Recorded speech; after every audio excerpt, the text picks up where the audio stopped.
Assalamualaikum warahmatullahi wabarakatuh. Izin perkenalkan, nama saya Gesina, MPM 20160004. Kelas 4 Keanekaragaman Suku Bangsa dan Budaya. Indonesia salah satu negara kepulauan yang memiliki keragaman adat, suku bangsa, suku budaya dan agama. Artinya, Republik Indonesia memiliki berbagai macam keragaman suku bangsa dan budaya daerah, merupakan wujud nyata dari semboyan Bhinneka Tunggal Ika. Makna Bhinneka Tunggal Ika, walaupun berbeda suku, adat, budaya, dan bahasa daerah, tetapi tetap satu, yaitu bangsa Indonesia. Sumber kesatuan dan kesatuan keragaman suku bangsa dan budaya merupakan kekuatan. Hal ini tidak terpisahkan dalam kehidupan bernegara. Sejarah telah membuktikan persatuan dan kesatuan bangsa ternyata dapat mengusir penjajah. Suku bangsa Jawa tersebar di Indonesia, wilayah Indonesia, namun aslinya mereka menempati wilayah Jawa Tengah dan Jawa Timur. Bahasa yang mereka gunakan bahasa Jawa. Keterampilan khas mereka seperti membatik, mengayam, dan memahat. Suku bangsa Sunda kita temui dari Jawa Barat dan sekitarnya. Mereka menggunakan bahasa Sunda. Suku Sunda memiliki karya sastra yang terkenal, di antaranya cerita pantun, cerita tentang pahlawan. Di Sunda, masyarakat Sunda bekerja seperti petani dan berkebun teh dan sayur. Suku Dayak menempati wilayah Kalimantan Tengah.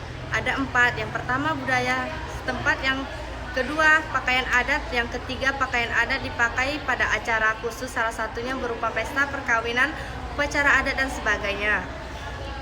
Kelas 5, penduduk dan sistem pemerintah di Indonesia.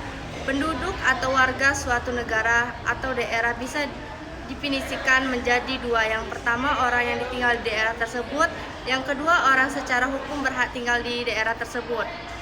Dalam sosialisasi, penduduk adalah kumpulan manusia yang menempati wilayah geografi dan ruang tertentu. Masalah-masalah penduduk dipelajari dalam ilmu demokratif sebagai aspek perilaku. Manusia dipelajari dalam sosiologi, ekonomi, dan geografi.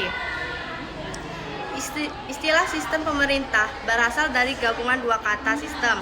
Kata sistem merupakan terjemahan dari kata yang berarti susunan dan tataan dan jaringan atau cara, sedangkan perintah berasal dari kata perintah. Maka dalam arti luas, perintah adalah perbuatan mau memerintah yang dilakukan oleh badan-badan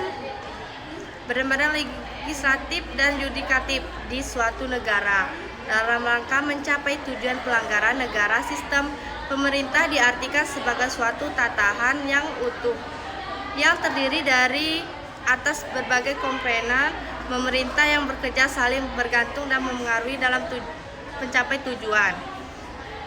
Tujuan pemerintah adalah melindungi segenap bangsa Indonesia dan untuk memajukan kesejahteraan umum, mencerdaskan kehidupan bangsa, serta ikut melaksanakan ketertiban dunia yang berdasarkan kehidupan bangsa, serta ikut melaksanakan kemerdekaan, perdamaian abadi, dan keadilan sosial.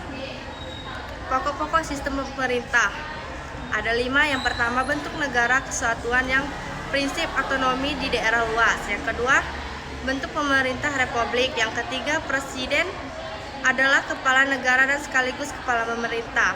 Kelas 6, penerapan nilai-nilai Pancasila dan hak asasi manusia. Pengertian nilai-nilai adalah sifat atau kualitas yang melekat pada suatu objek. Nilai mengandung cita-cita, harapan, dambaan, dan keharusan. Nilai-nilai Pancasila, kehidupan berbagai bangsa dan negara. Yang pertama, sila pertama mengandung nilai ketuhanan. Sila kedua mengandung nilai kemanusiaan. Sila ketiga mengandung nilai persatuan. Sila keempat mengandung sila kerakyatan. Sila kelima mengandung nilai keadilan.